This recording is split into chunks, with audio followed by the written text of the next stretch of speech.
This is the Tree of Life, the conclusion. In this episode, we will be bringing together Season 29, Chapter 9, with 37 families, Season 1, Chapter 2, and Beyond the Matrix, the conclusion, to discuss how love determines how the paths of acquiescence and negation manifest.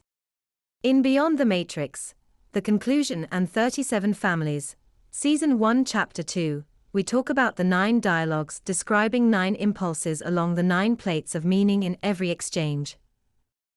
The idea was, preceding negation, an impulse is still expressed within a parallel reality with a convergent experience of time, until that path converges with the origination point in the fulsome expression of intimacy with that other.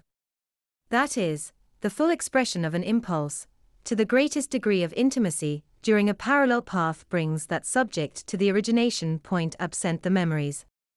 Every impulse, no matter how transient, expresses itself completely and with the greatest degree of intimacy within paths which converge outside our conscious perception of time.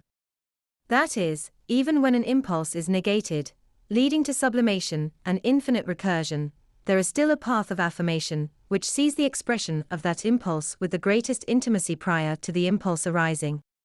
The example given was that you are sitting on a bench and you see a woman walk by.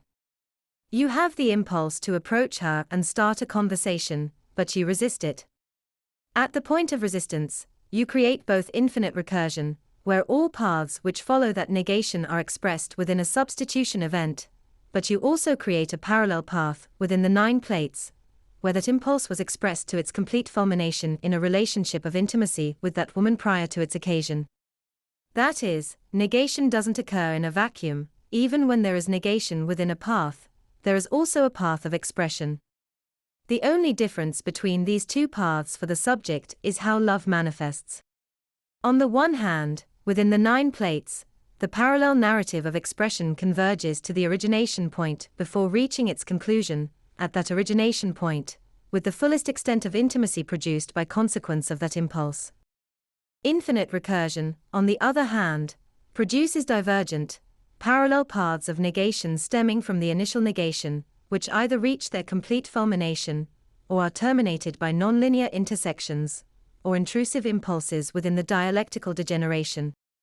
Just as narrative structures create intrusive impulses through reversed priority structures, so too do non-rigid structures mirror this mechanism of substituting a subject for himself and creating contiguous perceptions. But non-rigid structures, whether parental investment or institutional investment, are characterized by a willingness to self-sacrifice for another, fundamentally a quality of love. Thus, love creates flexibility in priority, which ensures that parallel structures always create intrusive impulses through substitution of a subject for himself.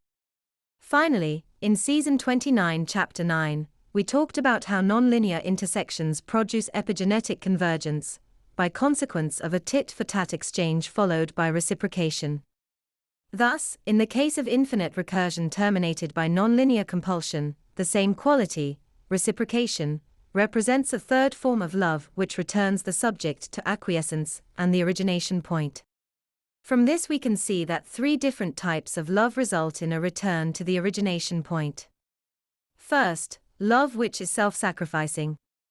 Second, love which is reciprocal, or a common good. Third, love which is intimate. These 3 types of love all produce affirmation of the impulse negated, and a return to the origination point from 3 different paths. In our example, the first type of love represents 2 parallel structures, describing these 2 individuals, producing synchronicity and contiguous perceptual experiences between the man sitting on the bench and the woman walking by. The second type of love involves some third person interacting with the man sitting on the bench through nonlinearity, compelling acquiescence to the impulse to approach the woman. The third type of love involves the full expression of the impulse within a convergent path, the intimacy between the woman and the man being the consequence of a complete expression of the path of that intimacy in the moment. Now, whether that impulse is ultimately expressed in the moment, the action of love through these 3 forms ensures that the path of intimacy results regardless of whether the subject is aware of it or not. Whether infinite recursion reaches its completion determines whether a friend intervenes for the common good. Whether synchronicity results is determined by the non-rigidity of the structure describing the woman's priority. But the third type of love happens no matter what. Only the man on the bench won't recall these experiences if he doesn't first acquiesce to the impulse. In all three cases, love manifests the navigation of the man's path. The only thing which may be missing from the experience is the memory of intimacy which is associated with it. That's the end of the podcast for today.